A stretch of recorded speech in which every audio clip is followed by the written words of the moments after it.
Comme chaque année, le ministère de la Culture organise les rendez-vous jardin avec un nouveau thème pour cette année 2024, les cinq sens. De nombreux ateliers et exposants étaient présents.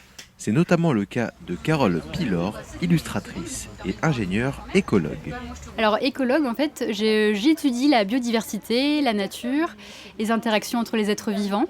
Donc voilà, ça consiste à étudier l'environnement qui nous entoure, mais surtout la biodiversité. Alors aujourd'hui, je propose un stand de vulgarisation sur la vision des animaux. Et donc ça peut permettre au grand public de se mettre à la place des animaux et de voir la perception de leur sens. Donc ils n'ont pas forcément la même vision que nous. Il y en a certains, ils ne voient pas les mêmes couleurs, ils ne voient pas les mêmes images, les mêmes lumières, les mêmes mouvements. Et donc on a un petit atelier qui permet de pouvoir se plonger à travers les yeux des animaux. Donc on a différentes espèces. On a pris que des espèces locales évidemment. On les voit, le petit papillon qui vole il le voit, l'écureuil qui court il le voit. Mais alors il y a certains. Donc ça c'est une vision de reptile. Par contre moi je vais te demander de trouver par exemple la pipistrelle, donc la chauve-souris. On se dit qu'on va pas forcément la voir, mais même en ville, de temps en temps, on aperçoit des chauves-souris qui volent en milieu urbain. Donc justement, c'est la pipistrelle, donc c'est quand même assez intéressant de voir à travers ses yeux.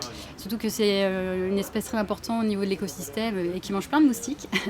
C'est intéressant de voir que le monde qui nous entoure, nous, on le voit avec nos cinq sens, mais les animaux, ils utilisent aussi des fois d'autres moyens de perception, comme la chauve-souris, ou enfin, voilà, il y a plein d'autres super pouvoirs qui sont utilisés par les animaux. Et donc aujourd'hui, le grand public peut les découvrir à travers ce petit atelier.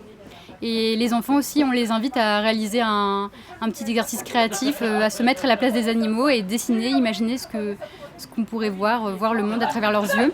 Donc ça permet de se mettre à sa place, d'être un peu plus sensibilisé à la biodiversité. Et donc voilà, de mieux s'approprier la nature aussi, ce patrimoine naturel qui nous est cher à tous. Alors oui, des choses un petit peu peut-être rigolotes, des petites anecdotiques. Par exemple, nous on voit 16 images par seconde, donc c'est notre perception du mouvement. Et la mouche, par exemple, elle voit 200 images par seconde environ, donc pour elle, nous on est vraiment très lent. Donc c'est pour ça que souvent, quand elle vole, elle est plutôt rapide, alors que l'escargot, il voit que 4 images par seconde.